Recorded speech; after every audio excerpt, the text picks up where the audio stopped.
was the violent one, more so than he, I think.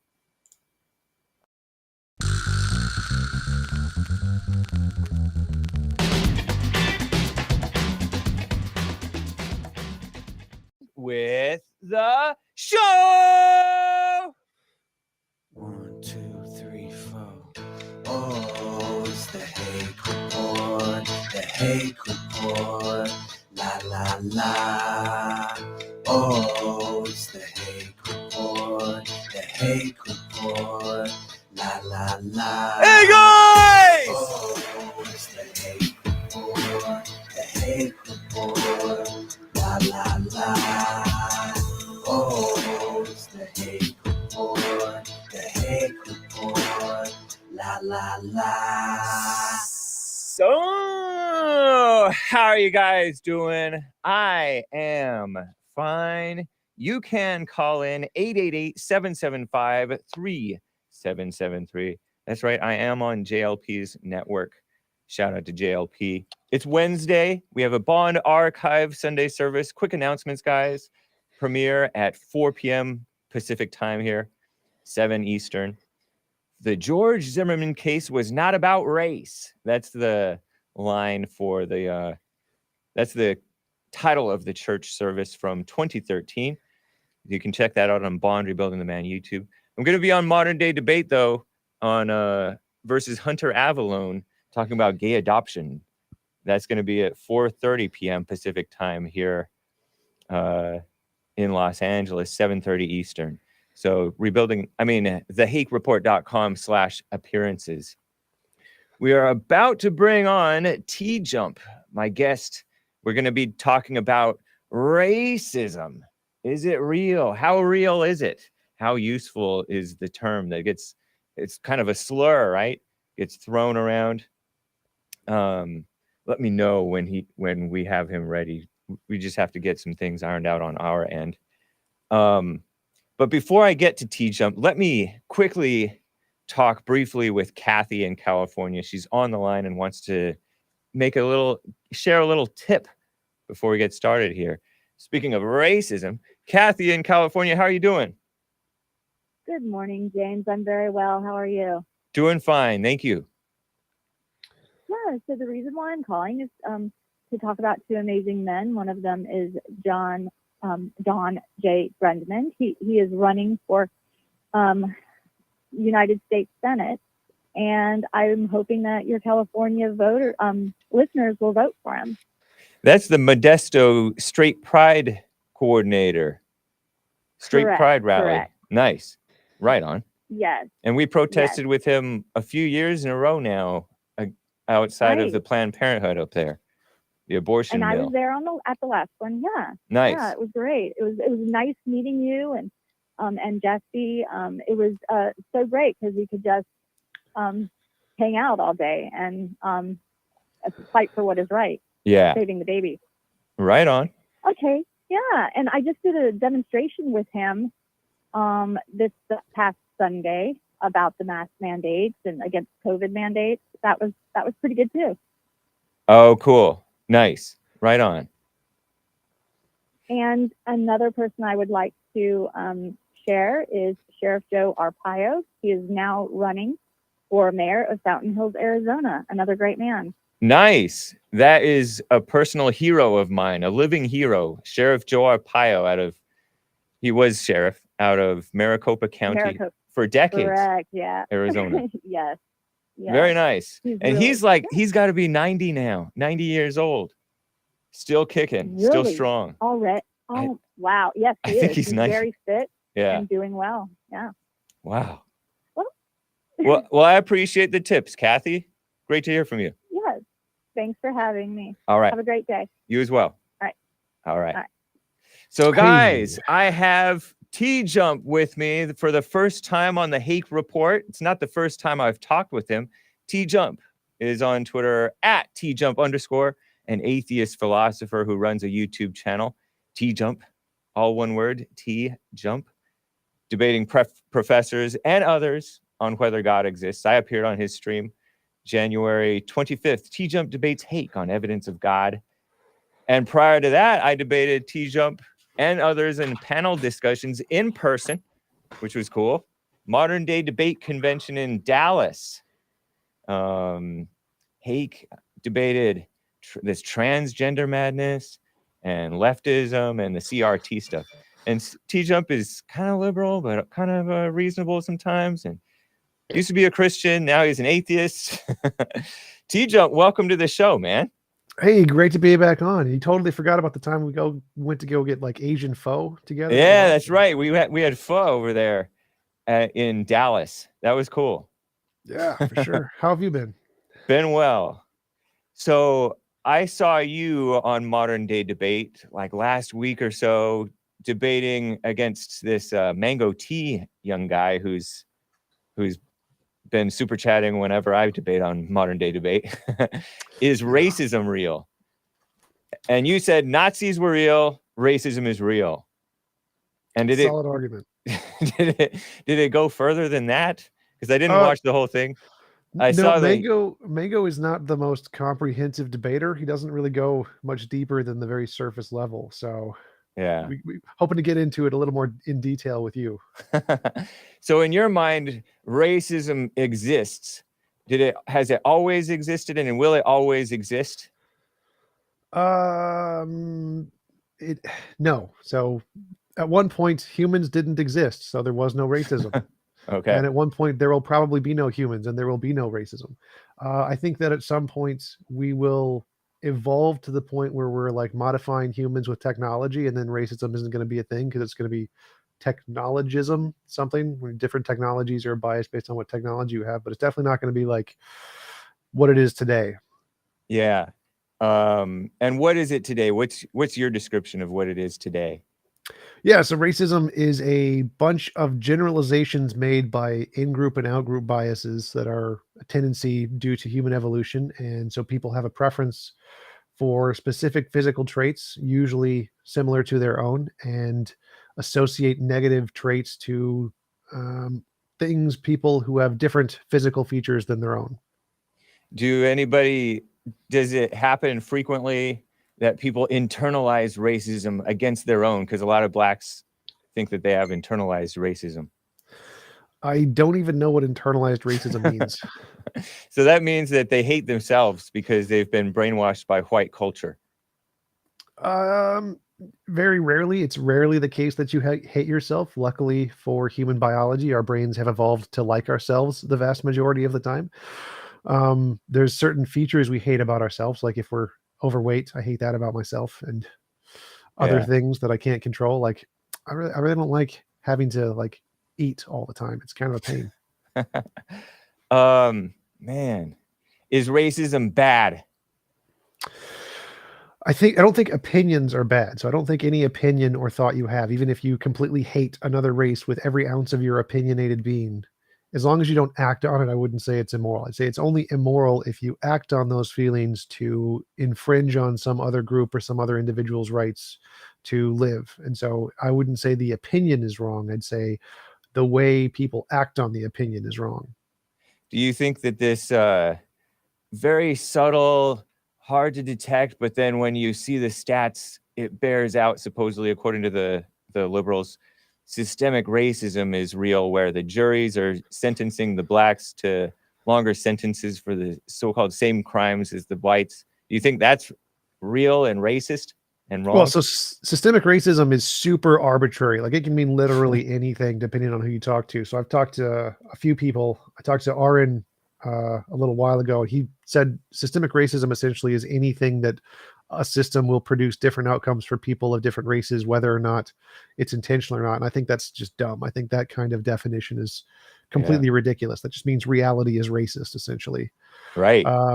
So I think if you define systemic racism as there are certain policies that specifically target a particular group intentionally, then yeah, that definitely existed. That existed all throughout time. We know there are policies like the Jim Crow laws which specifically targeted black people intentionally, and the writers literally said they targeted black people. So yes, there are definitely systemic racist laws, as long as you define systemic racism in a coherent way where it literally means a law specifically targeting a race. Were those understandable? Were those ever justified? given that we were a white country and trying to look out for our own? I don't think so. I think that for them to be justified, there'd have to be some kind of like scientific evidential basis that they'd have a positive outcome rather than just them just being reactionary. I don't like this, therefore we're going to ban it. Since all of the scientific evidence showed that it was a counterproductive law that didn't actually help society, it never was justified. It was more just an intuitive feeling that we don't like this group of people, so we're going to block them from our communities. And so I don't think in any of those cases where there were systemic racist laws that they were in ever justified in that way. There are some that are called systemic racism that aren't. So like laws where there's increased policing, where there's increased violence, like that's not systemic racism. That's just policing. Like if we were to Right. abolish all police today and we're going to reestablish them, we'd probably put the most police where the most crime is. And so it'd look about the same. And you wouldn't call that systemic racism. That'd just be common policing. Is it true that you want to become president of the United States someday? Yes. Yes. Wow. Man, you're talking to me. That's a risk. Make you my running mate. You can be my VP Hake. Nice. I'll be your Mike Pence. But you said it seems like you're kind of caricaturing the South and maybe even the Nazis when you say that they were being racist or whatever, because they simply arbitrarily, reactionarily don't like these people. But they've had problems, the diversity, as you know. I know that you support anti-discrimination laws from other talks that we've had, and you think that advances society and makes a benefit for all generally, for the most part. Yeah. But this diversity thing has brought about problems, and anti-discrimination laws, as you may know, has fed, frivolous anti-discrimination lawsuits, or when people are different and they have a conflict. It's bad enough when you have a conflict with your own family members, but then you have a conflict with a black and you're a white. It just feeds the suspicions of each other. Oh, it's just he's treating me this way because I'm white or because I'm black, when it has nothing to do with that. It's just a disagreement so often. So it just breeds even more unnecessary conflict between people. But those seem to be like small things, like the fact that I totally agree that there are ridiculous claims of racism and discrimination that are accused of lots of people. But the benefits of anti-discrimination laws, of giving everyone of every race an opportunity to succeed and get education and become scientists, that is such a huge benefit to the economy. We can just look at economic policies where they do this, and the economic growth is significantly higher, like in the billions. The amount of allowing, for example, women in the workforce, which I don't think you have a very interesting opinion on, right? That has grown the economy so massively. Any tiny little bad side effects where people are accused of sexism or whatever are small by comparison. So if I was going to be president, for example, and I had to decide, should we have a country that allows equal opportunity for all races and sexes, I'm gonna be like, yes, we should go for this, because even though it may lead to some kind of spurious lawsuits, the amount of economic benefit that it provides is so overwhelmingly positive that the tiny amount of bad things is like, so what? The lawsuits and things are, to me, they're kind of just the tip of the iceberg, because there's a lot of hatred and discord that naturally occurs among human beings. And, there's a lot of crime that kind of grows, and, what I call moral degradation that grows among communities. And this diversity thing, have you noticed that there is this dominant cultural attack upon whites in our country and other countries around the world? Well, definitely some groups do attack white and Western culture a lot. That's a thing, but it's not a majority position. It's a loud minority, a bunch of random cranky Karens on Twitter mostly. But like, if we're looking at how society is actually run, the vast majority. You don't see Joe Biden and the Democrat Party and many of the rhinos are participating in this. It's not just Karens on Twitter. So it seems to me that the vast majority of politicians do absolutely nothing when it comes to policies, all they do is they talk. So they say things to appease their base, both on the Republican and Democratic side, but they do literally nothing to make any positive change whatsoever. So Right. when Biden says all these things, like, can you name any policies he's actually implemented that are in any way trying to redistribute the wealth from the white majority?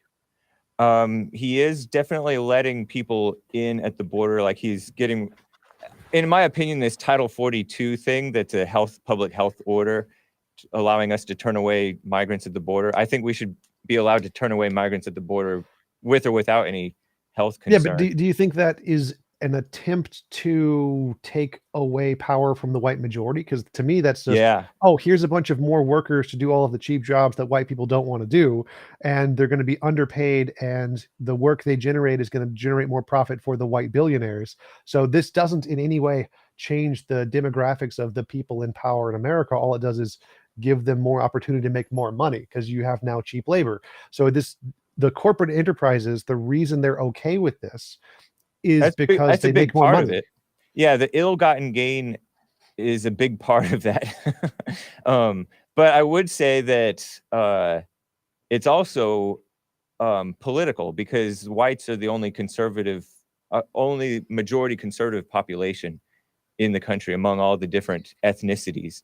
All the rest of them, including many of those who are called white, are majority Democrat. So it's also politically motivated in addition to the ill-gotten gain that you mentioned. Oh, definitely. But the question here is like, is Biden really trying to redistribute power and wealth away from essentially the white cultures? He's trying to demonize white culture.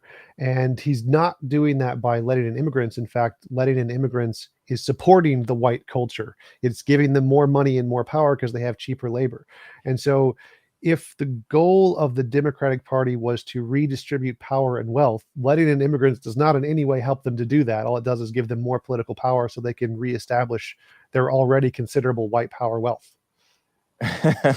You say it, white power wealth. But I mean, it sounds like you're basically agreeing with me, but you're just saying that it's an attack on the normal conservative whites, let's say, on the Sure. decent ones. So I would make a distinction between trying to damage white culture and trying to attack conservative culture. I think those are two different things. So like Western culture as a whole, I'm a liberal, so I'm classical liberal, center left, and that's also white culture. It's always been white culture. It's this from the Greeks on, and so the Democratic Party isn't essentially trying to redistribute power to non-white culture. They definitely don't like conservative culture, but they're not trying to take away white culture. Okay, interesting. I have some super chats to read, and you guys, would you be up for taking calls from the people? Sure. I have some super chats to read. You guys can call in 888-775-3773 over there on Odyssey. Uncle Ted 88 says anti-discrimination laws are anti-white on their face, but my economy. Do you follow what his point is there? Not exactly. So if I say I want to have, like, in the way that affirmative action in that case would be, I think, fitting his comments. But when we're talking about anti-discrimination laws, we're not talking about affirmative action because affirmative action is discriminatory. But anti-discrimination laws are just saying that you must allow people of other races to work in your business or to shop in your business, and so they must have equal levels of rights or opportunity. But I would agree that like affirmative action is going too far, and that would be discriminatory.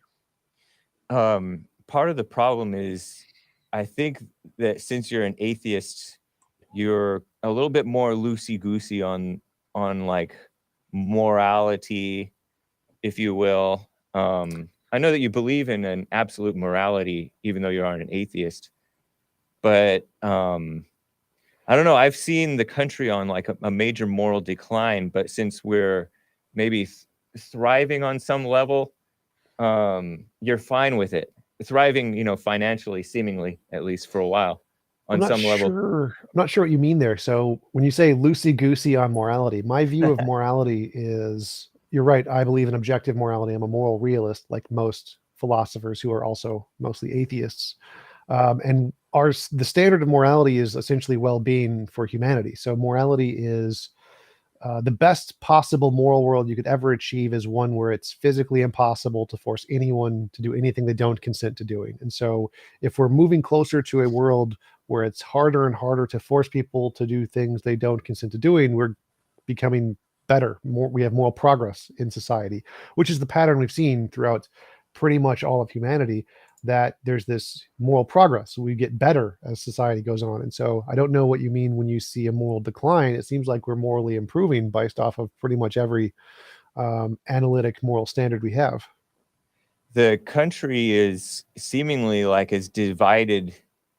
Well, I don't know about what the Civil War was like because I wasn't around back then, but the country is really divided right now. And it has been so for probably more than 20 years, certainly around the time. I noticed it when I started paying more attention to politics, when I started voting and stuff. With George W. Bush's election, you saw how close that election was. And it's been divided and kind of for the worse, in my opinion, notwithstanding the economic benefit that we've gotten from like the information age and stuff like that. What do you mean? So like, I don't see a problem with differing opinions. Having people who disagree, I think, is totally fine. So I don't see that as a moral decline that we disagree on things. Well, I mean, you're for the LGBT agenda on the whole, right? You're for the same-sex marriage thing. Yes. You're for the transgenders, at least the adults, being allowed to do whatever they do and make the rest of us go along with it. I don't know what that means. I don't like we have to. So I wouldn't be for like forcing people to use pronouns. Like I'm against that. Yeah. So that's nice. Transgender bathrooms, I think that we should just have like a third kind of a bathroom or something. Like I wouldn't want to force anyone to adopt that policy. I think it should be up to the individual companies whether they do that or not, what their policy is. So I mean, my only advocacy is that trans people should be treated exactly the same as everybody else. You wanted freedom for people, not forcing people to do stuff, but there's a lot of business owners who, if they had their druthers, they would be discriminating. They would be serving some and not others. Sure. And I think that if we were in a world where there is infinite resources, that wouldn't be a problem. So if we had infinite resources, we could supply everyone with everything they needed, then sure, you could discriminate against whoever you want. But because there's a limited amount of resources and we want to try to grow the economy as much as possible, then we want to have everyone have as much opportunity to get the resources they can in the most efficient way possible so that they can continue to thrive and grow the economy. And so the reason we have anti-discrimination laws, even though I think all laws are immoral to some degree because they're forcing you to do something you don't consent to doing, they're pragmatic in that we need laws to encourage things that benefit the lives of everyone, to help grow the economy, to help build the quality of life. And so if there's something we can stop people from doing that will cause harm to others, then it's a good thing to have a law to do that, like stoplights. It's a good thing to stop people from speeding all the time because it saves lives. And so if anti-discrimination laws can provide more opportunity to minority groups to be able to gain access to resources more efficiently, like to a shop that's more nearby or whatever, or cheaper, or who knows what, then that will allow them to have access to resources which they can then use to grow faster and benefit the economy more and do all kinds of things. And so it's a good thing to have those laws pragmatically, even though in a best of all possible worlds, we shouldn't have any kind of laws forcing anyone to do anything. You mentioned women working, and I have a super chat about that from Asmodor over here. He says the quote unquote economic benefit of doubling the worker pool by allowing women in benefits corporations, not people/families, to claim studies show people are doing better now than in decades past is retarded on its face. I don't know if you followed. I didn't quite follow what he said there. Yeah, I'm not sure. So there's a lot of research on women in the workforce, and we can compare economies. Oh, okay. Okay. Let me reread it with at least my comprehension. The economic benefit of doubling the worker pool by allowing women in, it benefits corporations, but it doesn't benefit people and families.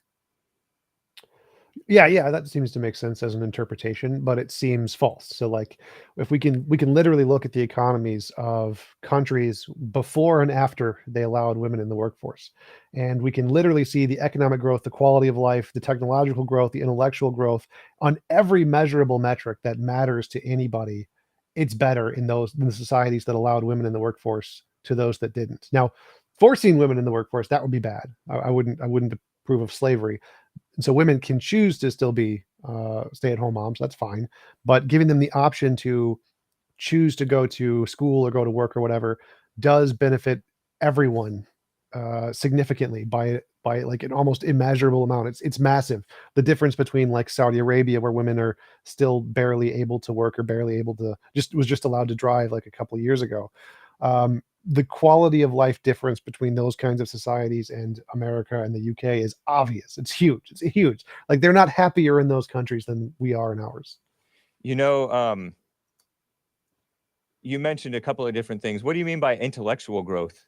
You said we got intellectual growth by women in the workplace. Yes, women have brains and they can learn and discover things and make scientific progress and do all kinds of shit, make discoveries. And so if we have 50% of the population who are not being as allowed the same level of access to scientific research, to working in jobs where they can make technological progress, then half of the population are not making discoveries and innovations that they could be. So women discover shit and invent shit too. Keep it clean, just for my... Oh, my apologies. No problem.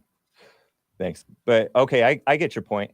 But women kind of, they get affirmative action in right now, which I know you're not for affirmative action. And they also breed like this division and resentment in the workplace, and they kind of hamper things and slow things down.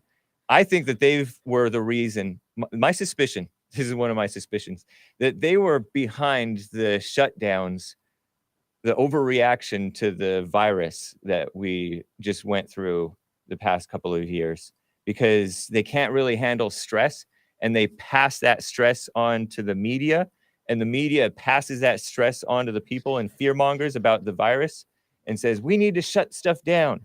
And in my opinion, we did not need to shut down to the level that we did, and that hampered our economic progress.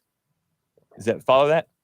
I guess so. I don't think I would agree. Like, for example, China has pretty much only men in all of their governing bodies. It's pretty much all men, like all of them. But they're communists. They're basically women, you know, because communism is a female-minded.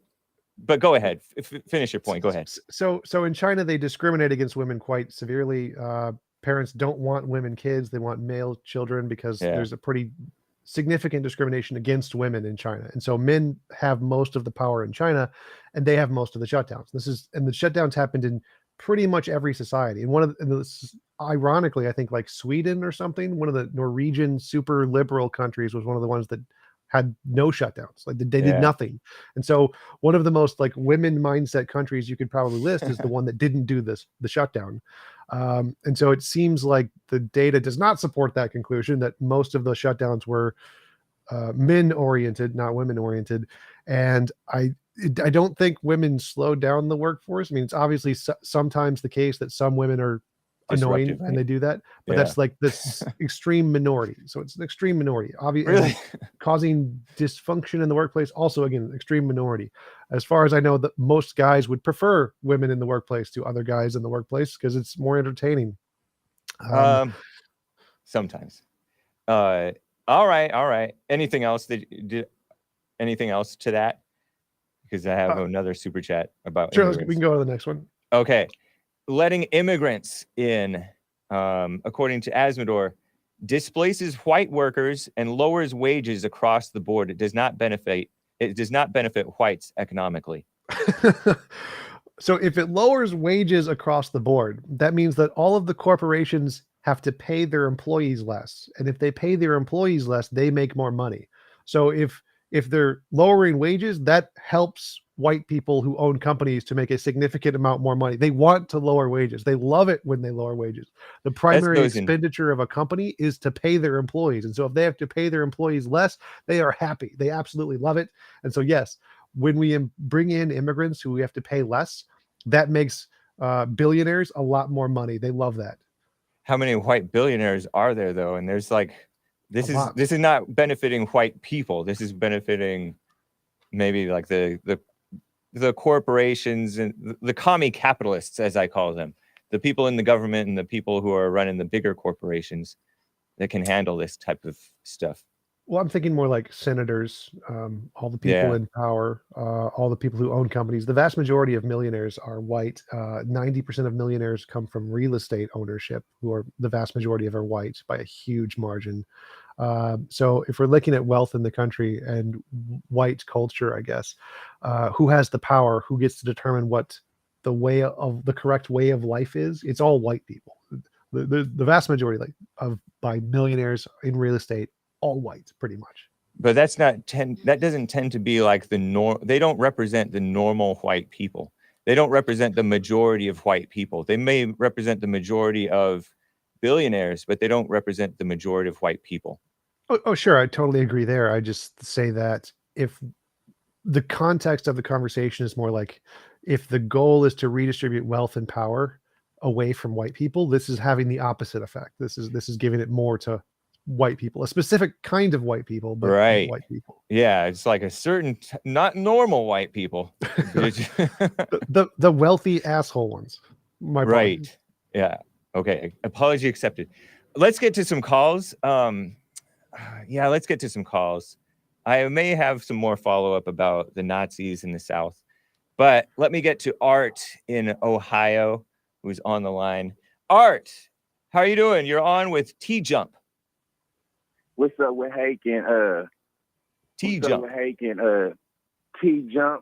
Hey. And how you doing, TJump? I'm trying to lay this out how I want to lay it out. I'm doing good. I like the way you say my name. It's really cool. Say that again. I like the way you say my name. It sounds really cool. Yeah, start with see if you like this real quick. Let me lay down this the bottom line because Artie R from Ohio says so. So let me see if you get my point. So you said that females to the workforce has basically helped the American economy and stuff, and not adding on the fact that some of the sexual harassment lawsuits and stuff, basically what I heard you say earlier. Yes, so there are sexual harassment lawsuits, but the amount of benefits to the economy is in the billions of GDP that women in the workforce have contributed billions in the GDP. Sexual harassment lawsuits have taken away a few million. Is that it? Yeah. Okay, so what about did your study say anything about how many white men or black men that they don't lie on, and how many of them came up there and allegedly don't kill people on the job because they was mad because they was a female lied on them, or a female just lied on them. Let's say they was in a relationship voluntarily, and the female just happened to not like him no more, or like her no more, because there's lesbians running around, so we know that's going on in the workplace. So what does your study say about that? That doesn't in any way come to compare to the $500 billion that have been contributed by women in the workforce. So the $500 billion essentially from the initial start of just introducing women in the workforce is significantly more than all of that times a million. So all of the bad things that you're imagining, if we multiply that by a million, it's still less than the positive contribution that women in the workforce make to the economy. Okay, well, this is the bottom line. Let's see if you can get what Art is saying, bro. So, you sound like you're putting a price tag on somebody's life, and this ain't stuff that I'm imagining. This is stuff that's going on. This is stuff that we seeing in politics, on the news, and in everyday life. If you in the ghettos or in the democratic, impoverished black area, in the impoverished white area. So these ain't things that I'm imagining. Then you say that that was just, I'm gonna go to my next point too. You said that also that liberals or something or whatnot, they're not destroying the white man or something like that. You were saying with the stuff that they're implementing. Yeah, they're not trying to take away money or power from rich white people. Okay, got you. Okay, I just want to make sure I was right in what I was saying. So that's what you. Well, I'm trying to figure out how you would get that logical idea or be able to see that logically like that when everything that's being implemented 20 years from now is only the inevitable that it's going to destroy white and black men. So you say so what you saying that it's raining when you peeing on me. So you say not quite. Yeah, go ahead, Hake. Go ahead and crack an Artie wires while you at it. But go ahead, I'm listening to you, brother. Sure. So like all of the policies that are implemented by people in government is to make them more rich and more powerful. None of them are trying to take away power or money from rich white people. That's the opposite of every one of their policies. They want more money and more power. So I don't know. The fact that there are obviously some women and some I think of every group who like misuse certain laws and who like abuse the legal system, like, yes, that is a thing. But the number of people who abuse the legal system is far, far, far less than the number of people who are benefited by it. And so if we're trying to support that, where are your numbers? Where are you getting your numbers at to support this alleged claim that you are making? Because I don't know this to be any facts that you make. Google GDP from women in the workforce. It's currently about 40% of the GDP. That's half of the $6 to $17 trillion is from women in the workforce. That would be gone if they didn't have women in the workforce. Does this reflect any court costs that any of the men are taking on from them being criminally charged or something from behind a female in the workforce or something like that? Yes. So if women had charged more men with sexually assault than half of the GDP of America would be destroyed. So if there were more legal costs than half of the GDP of the country would immediately go bankrupt. So I think it's going to happen more insidiously than that, though, TJump. I think that the family breakdown is, you see that the families are breaking down. I think that's quite clear according to the numbers. But we haven't really seen the full effects of that. But it is having major effects, and that's why people are kind of turning into atheists, and they're turning kind of lost in this sex and gender thing, and more and more hateful. There. So like if we have a culture who's transitioning to a new ideology, and that new ideology has an average of a 6-point IQ difference with a 10-year average longer lifespan with an 6-point IQ loss increase. So atheists have a 6-point IQ higher on average than religious people. No, but that's not making, you guys aren't breeding to be a higher IQ. Our IQ in America is going down, even though you guys are the higher IQ people. The IQ of America, I think, has been on major decline with the immigration I don't think so. So like chemicals in the water. So maybe. All of the data shows IQ increases every year, goes up every year. Really? Yes, there is actually. But countrywide, I think it's called the Flynn effect. They're literally called the Flynn effect, where the IQ just continues to go up no matter what. Flynn effects. But so if we're transitioning to these new ideologies that give everyone better qualities of life, happier lives, more freedom, say would increase divorce or whatever, that's fine. I don't see a problem here as long as we can still have a better society, even if it loses something like marriage. I don't see that as an issue as long as we have better qualities of life. Go ahead, Art.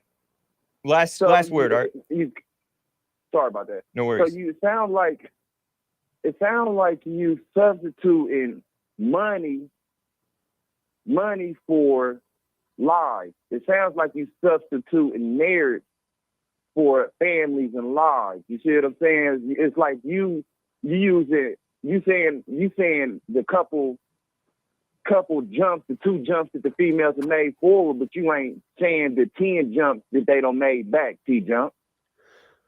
Well, I am seeing those. So it's kind of like guns.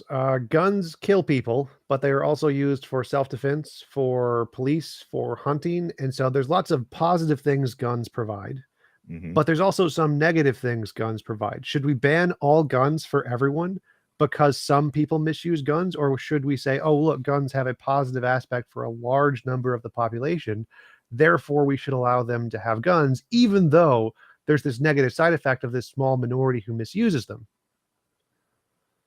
Yeah. So that's what I'm saying. Okay, we know there's negatives and there's positives, but are the positives outweighing the negatives? It seems like it's way more negative than there is positive. And Well, then again, something else you said about that the females you said something like they bring intellectual and they help the males be smarter. I'm not saying that all females is dumb, but and I'm not saying that some females can't come and give you ideas, or they can be an extra 4 eyes and an extra 2 ears, or 4 ears if you got them with you and you not looking or hearing or paying attention to something that they can't be like, hey, did you see that over there? You see what I'm saying? But as me and my 36 years of living, birthday coming up here in about 6 months, I only met a handful of females that I was able to learn from, and they were able to teach me to where I was able to comprehend what they were saying. Most of the dudes that I was around, they are always had been able to explain stuff to where I'm able to understand. And that's part and why the reason that I like Jesse Lee Peterson Hake, because most of my teachers and stuff and coming up, I've been around female teachers and all that. So when I listen to Hake and Jesse, I'm able to comprehend what they're saying because they're coming from an alpha male, logical speaking platform, a truthful platform. Go ahead, I'm listening. I said a lot in that. I appreciate that, Art, man. I'm going to hang up, but you can continue to listen. Take care, man. Oh, go ahead. Yeah, thank you, too. I'll catch you later. All right. Thank you. Thank you, TJump.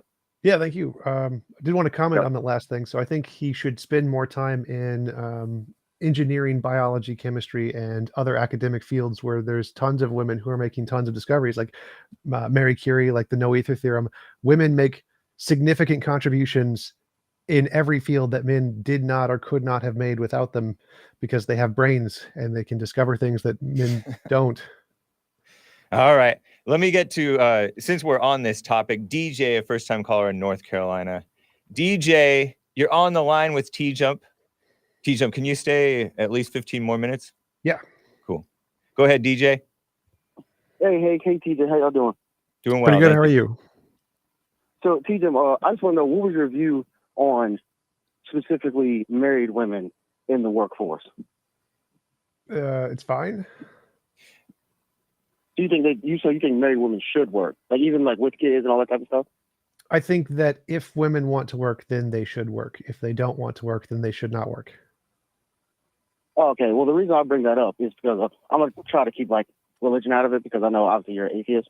And so the thing is like I'd always seen that married women, especially with children, if they're working in the workforce, they're creating a competition for men who are trying to raise an unfair competition of men who are trying to raise their families.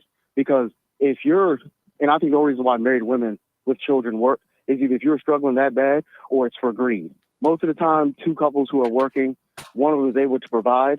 It's just that two people working, they say, oh, both of us work. We can get a better house, a bigger house, better cars, better things, bigger things. When as soon as they get married, they leave their job, their husband's working, and then, let the husband provide.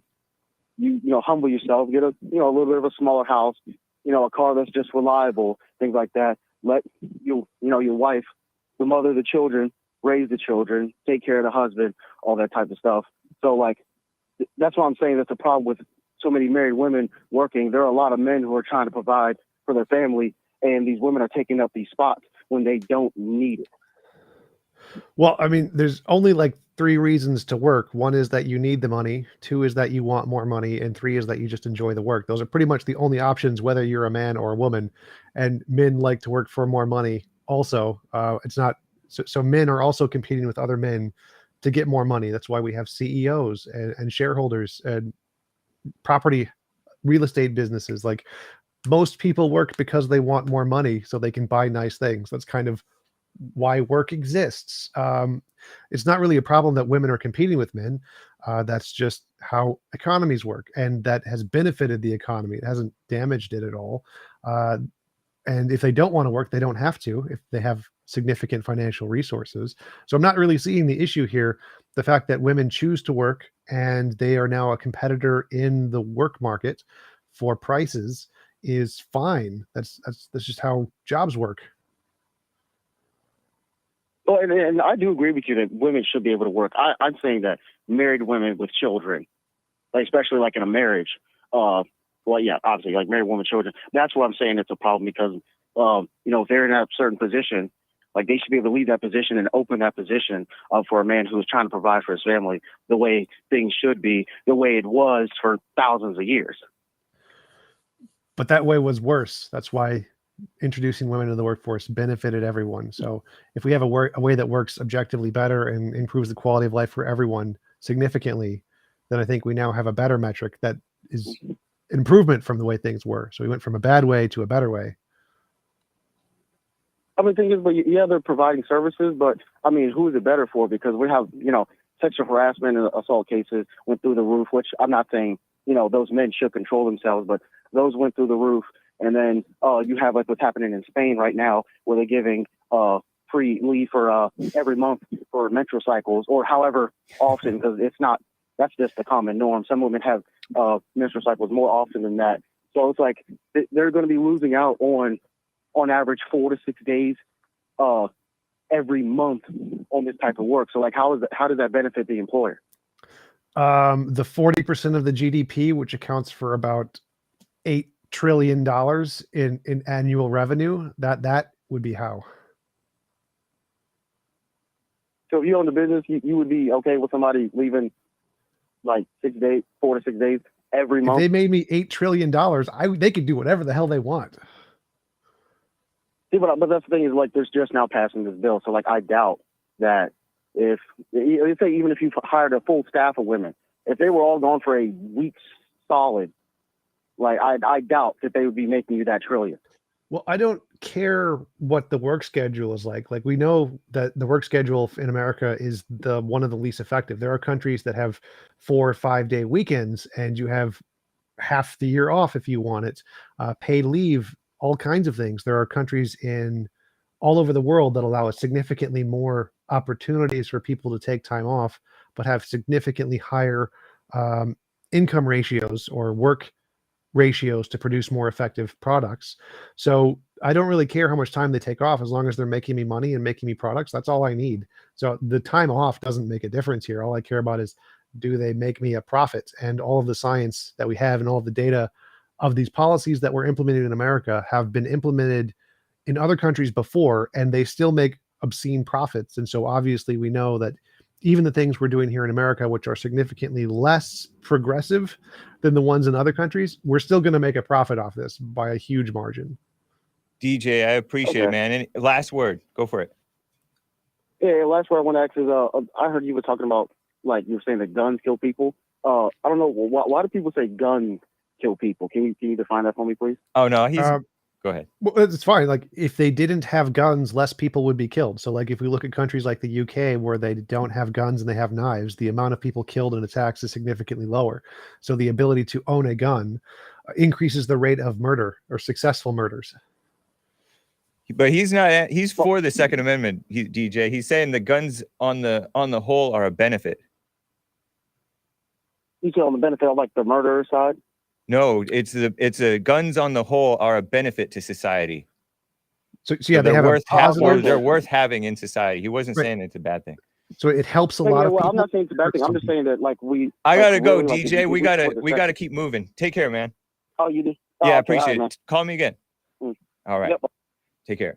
With the women working, that has definitely impacted families, because it's harder for women not to work when they're married and having children, because of the inflation has gone up because women are working. So we have all this ill-gotten gain, and it's put a stress on the families who want to do it right and take care of their own kids? Well, I don't know if you can call it doing it right again, since if the economy and technology and intellectual rigor of an entire society is increased by a huge margin, like 40%, and all of the quality of life of everyone in that society is better off by doing it this other way. If there are people who want to do it the initial way, that's fine. But since this other way is better for pretty much everyone else in society, 300 million people in America, I don't think their way is the better way if it would be worse for these 300 million people. But you see the rise of prominence of CRT, which is just another name for the fake racism stuff that's being taught to kids. I don't see intellectual rigor being taught in our public schools in America. It seems to me that people are becoming dumber and more spoiled as a result of all of this ill-gotten gain, because the kids are being easily brainwashed away to hate their parents, think they're smarter than their parents, and fall for the fake racism lie. So CRT, I don't agree with CRT. I know. Because standpoint epistemology, I think, is It's inherently flawed. But yeah, it's not intellectually rigorous. Well, it's just inherently fallacious. It's objectively Yeah. false. But that isn't something that's taught like in most schools. It's taught in 0.000000001% of teachers. Like it's not a common thing. There's a few crazy people. Did you see the insane overreaction to the Black Lives Matter? The George Floyd, the knee on the neck situation. That shows they weren't taught that in preschool. I'm talking about people were brainwashed into overreacting anytime a white does anything to a black, and they're thinking, oh, it's a white racist, and oh, that was so horrible. They're emotionally overreacting because they're not thinking like men, they're thinking like women, and they're brainwashed to believe in this racism thing. It's more than just this tiny subset that's being taught so-called CRT. I'm saying CRT is the tip. I know, but that's the tip of the iceberg. I'm saying the racism brainwashing in the culture has people acting insane. Sure. And I'm telling you, it's much more than what you're saying, because aside from CRT itself, the fake racism stuff, these female teachers and male teachers who are brainwashed in the racism in college are turning around and pushing it on kids. Right. So there's a difference between like CRT, which is a very minority thing. Very few people ever hear about that unless you're taking like a social justice class, in which case you're never going to get a job anyway.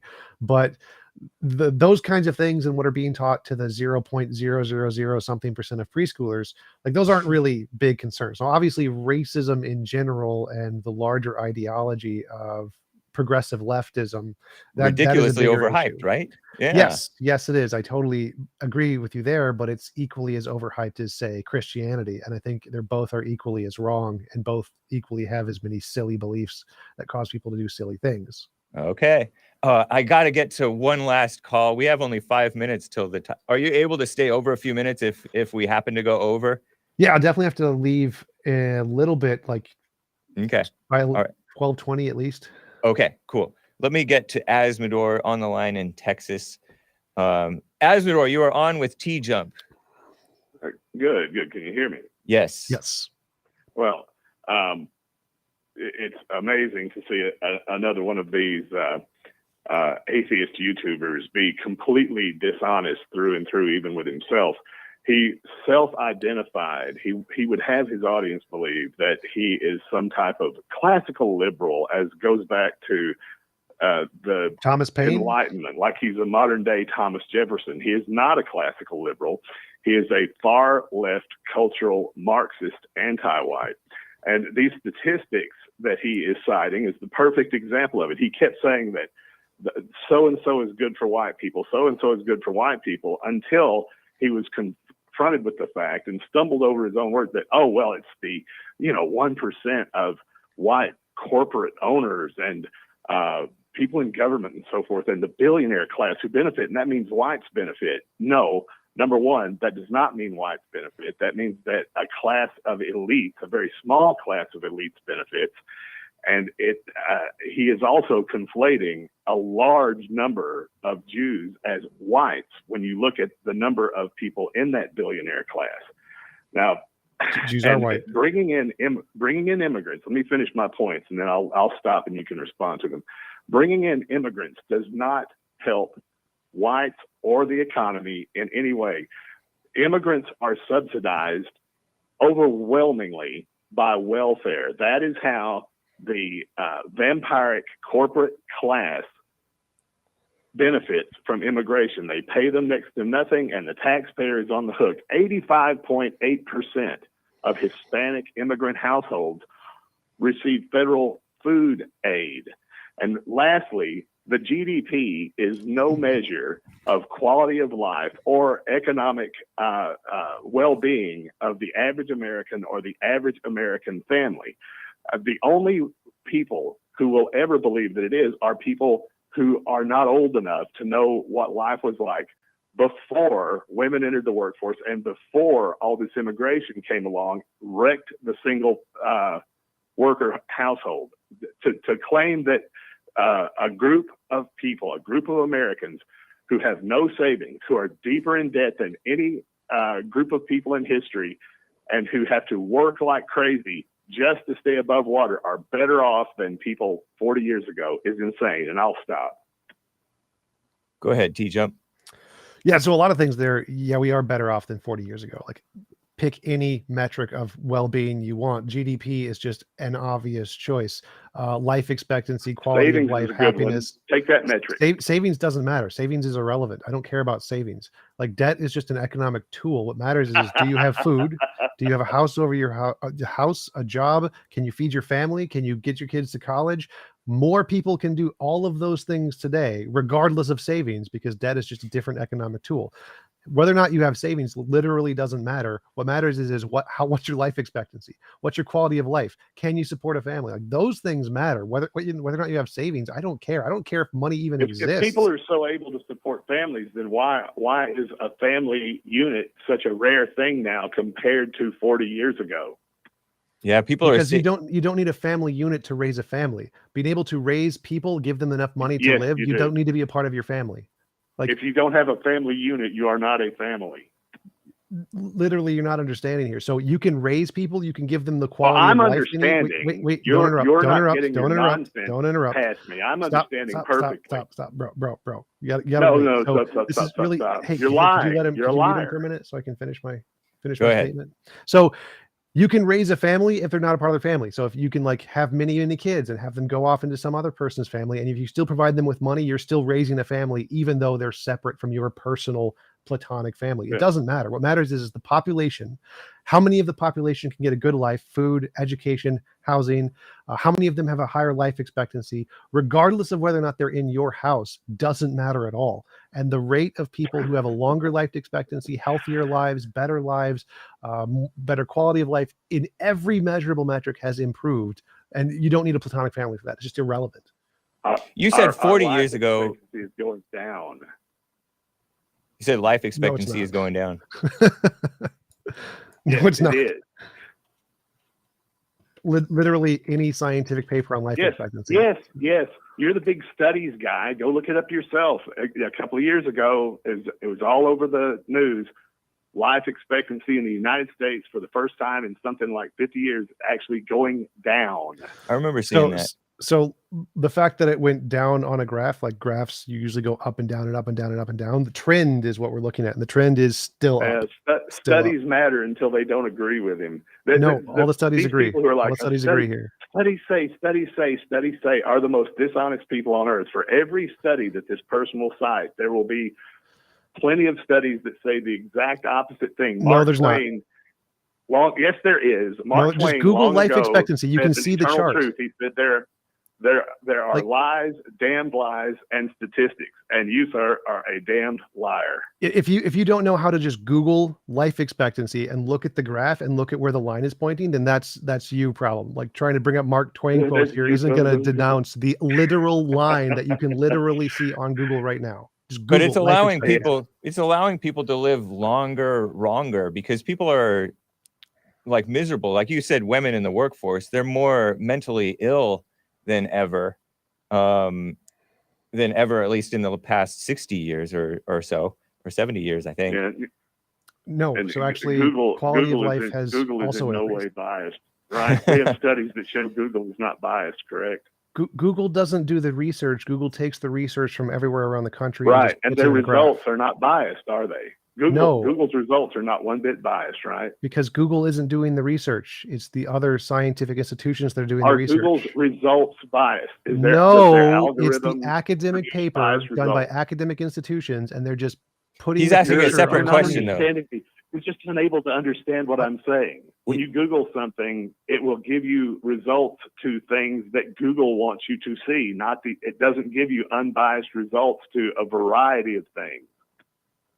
For some things, yes. To academic papers, no. So to the thing I'm talking about, But no. academia itself Cite is your study biased. Cite your study that they don't do that with academic studies.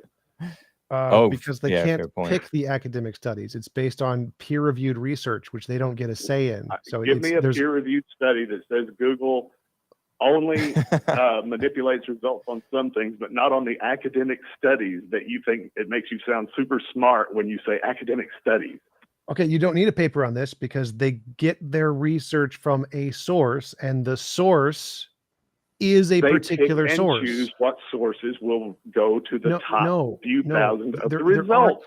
They don't get to pick the source. You're not listening. So if they don't get to pick the source, they pick what they present. No, I've already debunked that, kiddo. I've already debunked that. You've debunked they don't nothing. get to pick the academic source. You're a big LGBT. Can you mute him so I can finish my sentence? Because I gotta No, they do not get to pick the academic sources. The academic sources have a rating system which determines whether or not they're legitimate or not. And Google has to pick from those because they already exist. They can't just pick any random source. It's not like they're picking Nigerian research on nothingness. They don't get an option here. Your ignorance of the topic is not my problem. My sources. Yes. I appreciate it, Asmodor. Good call. Take care, man. The academia itself is very biased, and studies themselves are very biased because the education system is liberal, and it's raising up liberals to think in liberal ways and look at things judge things from a liberal stance. And I say liberal in the sense of everything is fine type of thing, when I think we're headed off a cliff more than you may realize in terms of just people's the sense of well-being thing. I think, and like he pointed out, the GDP thing is a distraction from society being right and good. Oh, sure. Absolutely. I agree that GDP isn't like an ultimate measure of happiness, but we can look at, for example, Steven Pinker's Better Angels of Our Nature. It's like a 500-page book that goes through all of the stats over all of recorded history and just says, by every measurable statistic, you just pick whatever you want, essentially, and anything that is relevant to quality of life. Yeah, it's getting better. And I don't know how liberal statistics work in the case of things that are just objective fact, like life expectancy. You can just take a poll of what age were people when they died and then just put it on a graph. You can't look at that in a liberal way and change the numbers. It's a number. Same with physics. You can't look at an atom in a liberal way and make it not an atom. Right, but he said Asmodor's point was that for the first time in 40 years or something like that, life expectancy went down, which was like a negative sign. Well, that's not actually the case. So if you look at over the past 40 years, it's gone down about 24 times because graphs, in any graph, it goes up, down, up, down, up, down, up, down, up, down, up, down. So there's always variation. What matters is in a graph is the trend. Where does the trend line go? And if you look over the past, just go to the Google, type in life expectancy United States, you can watch the line. It went down over COVID. COVID had a big little bloop, but now it's going back up again. So, right, and I don't even think that it was the virus itself that brought things down. I think it was the increased crime and the increased misery of the shutdowns and the Black Lives Matter being propped up that same year. Well, definitely the shutdowns. There were a lot of also had an impact. Yeah, the shutdowns negatively impacted a lot. I think Revolver News did a study that showed life years lost as a result of the overreaction to the virus, the shutdowns. and it showed that it killed more people than it helped. In short, It could be. I haven't done any research on the effect of the shutdown, so I don't really have an opinion on that. Were you for the shutdowns? Just out of curiosity. No. Okay, let me read a few more super chats before I know we have to wrap up here. Asmodor stated in the Odyssey, the vast majority of whites are workers, not owners of corporations nor billionaires, which is a good point. But again, it seems like the conversation is, are people in power trying to take power and wealth away from white people? Like, that's like, yes. And that's where it seems like, well, no, they're trying to take it away from poor people and give it to themselves. It's not like they're trying to take it away from white people. They're trying to take it away from the fair-minded white people who vote by and large Republican in this country. They're Christians, and they're trying to give it more to a secular, we are the world, let's do this diversity thing type of power. The World Economic Forum type of stuff. Okay, so I think I would agree with. So they're taking it away from Republican white people and giving it to liberal white people. Like, I'm okay with that. Like, that's okay. All right. Brandon M with the super chat says, this guest is the result of women in the workforce. 2000s boy band, frosted tips, and effeminate mindset. Yeah, well, I was actually paid for this for a subscriber goal. I don't normally dye my hair, but okay. I know. I was surprised to see that. Lord Bibby42 says, Hake, please ask TJump what barbershop butchered his hair. I want to make sure I steer clear. What do you call that anyway? I'm cheap. I cut my own hair. Nice. Same here. So Lord Bibby, steer clear of TJump's barbershop. John WX25 says, ask Beta Male if he's proud to be white.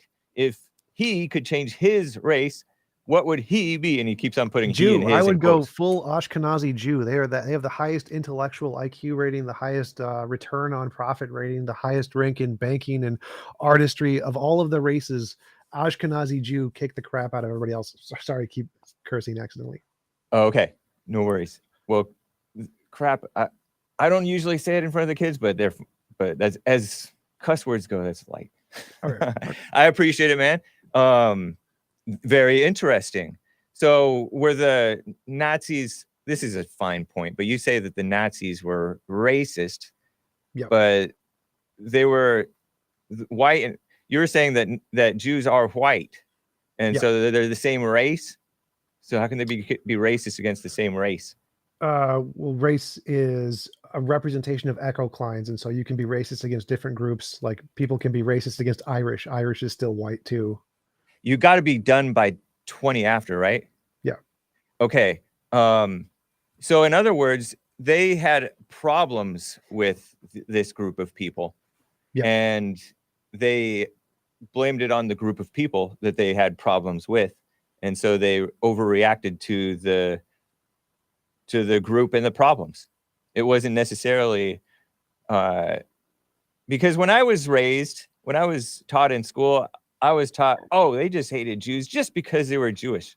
I didn't learn about what specific. I learned the word scapegoating. Oh, they were scapegoated for economic problems in that country. But when you look into it, it was more they had reasons behind it, and it wasn't just based on race. It was based on the problems that they've had with these people. Right. So the problem of racism is when you take a minority of people who do a lot of bad things, and then you generalize their bad things to anyone else who has a similar property to that minority. So, like, if you take most, I don't know, basketball players are black or whatever, and therefore you think black people are better. Well, not all black people are basketball players. And so if you're going to take that one particular instance of basketball players being really good at basketball and then use that as a generalization of the entire group of people who are black, that would be like an example of the problem.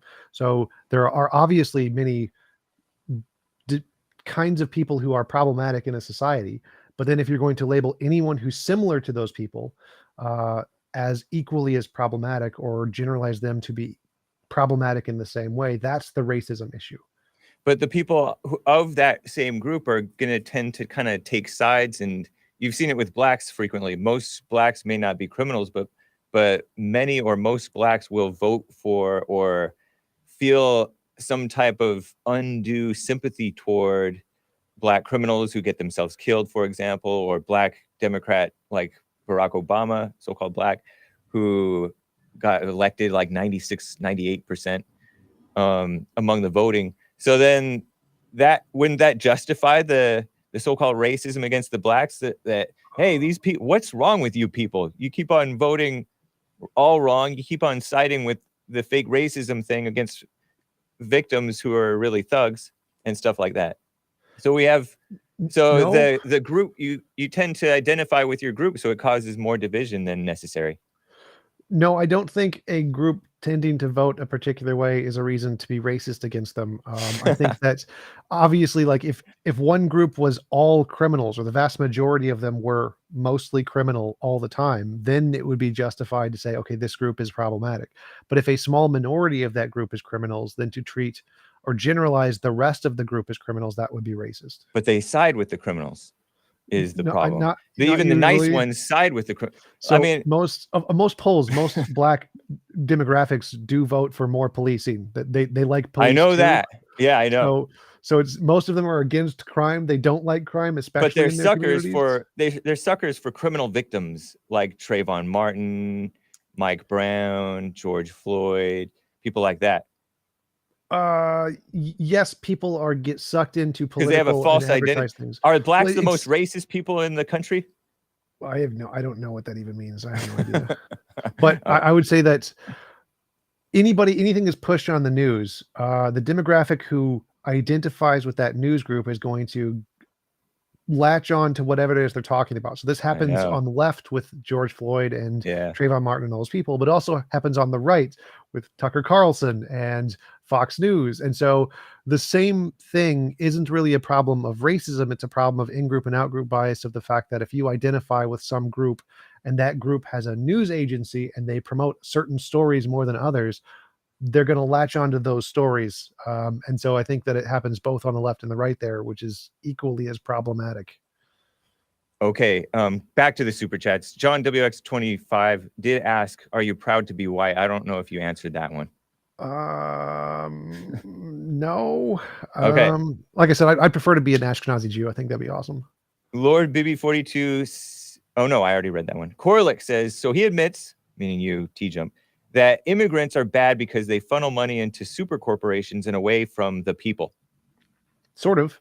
There was one thing someone mentioned earlier. Immigrants do use welfare more, but they also bring more economic growth. So because they work and generate income that is then used in the economy, it actually benefits the economy to a greater degree than it costs through welfare. And so it's actually a good thing to bring in immigrants. That's why lots of people want immigrants. Ouch. Well, that's about it for the super chats.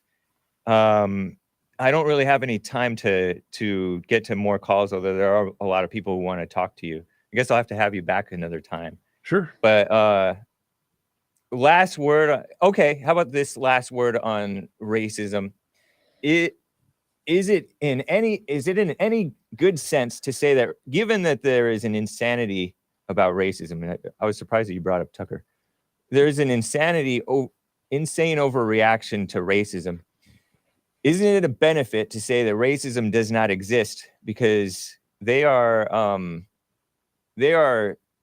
attacking people for just being normal, saying true things, or doing their job, they being the mainstream? Well, I'd say it's the same thing as with the guns. I think there are some people who misuse it and use it to make things up, but the vast majority of the usages of racism are not that. There is They're beneficial? Yeah, like using the word has a very useful meaning, and the vast majority of people who use the word in common parlance use it to mean what it actually means. And a very small minority are crazy and use it in the super social justice-y way.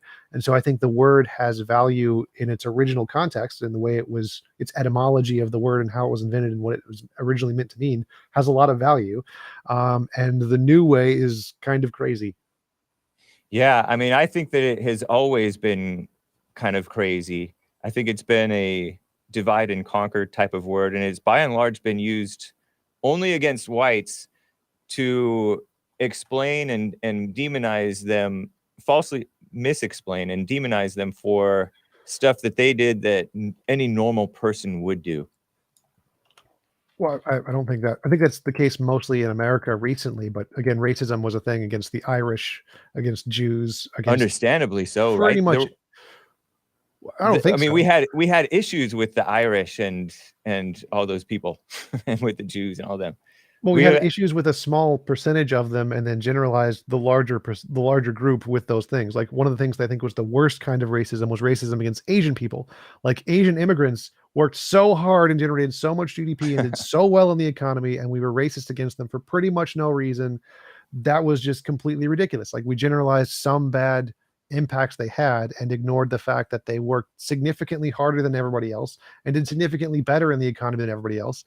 And so those kinds of generalizations are very bad because they take a small sample size and then judge the entire group based off that small sample size. But the Asians and the blacks and the Hispanics, they're all racist, and if you believe in the racism thing, they are suspicious of the whites, and they don't love the white people. They don't love our country and our values of freedom of speech and things. Like they're going to vote away our freedom of speech pretty quickly here.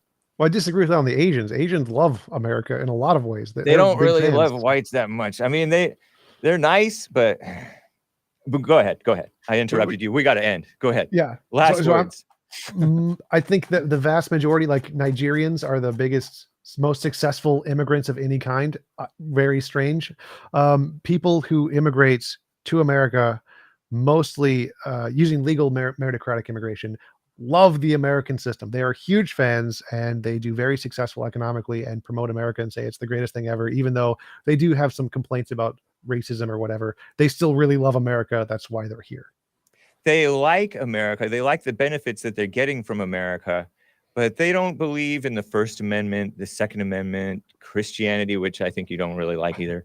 I don't either. Like they tend to dismiss and think that the white conservatives are racist and stuff like that, when it's the problem is that they themselves, they have a bad attitude. But man, go ahead. Yeah, that's totally fine. Last word. Last word, I think that it's okay to disagree with things if you think there's a better system that has some kind of scientific evidential basis that it's better. So like Australia banned guns. They have significantly less gun violence. There's perfectly rational to think that we should ban guns because we've seen it happen and it works. And so if you have some kind of evidence that here's a system that has been done by other people and it works better, it's rational to disagree with the American system if there's a way that's has good reasons to think it could work better.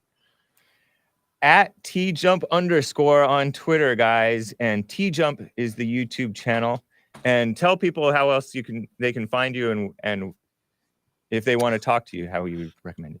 Yeah, sure. My primary source of engagement is youtube.com/TJump. I'm a YouTuber. I debate people like Hake and professors and other people and flat earthers. Contact me there. Business inquiries, tejump@comcast.net.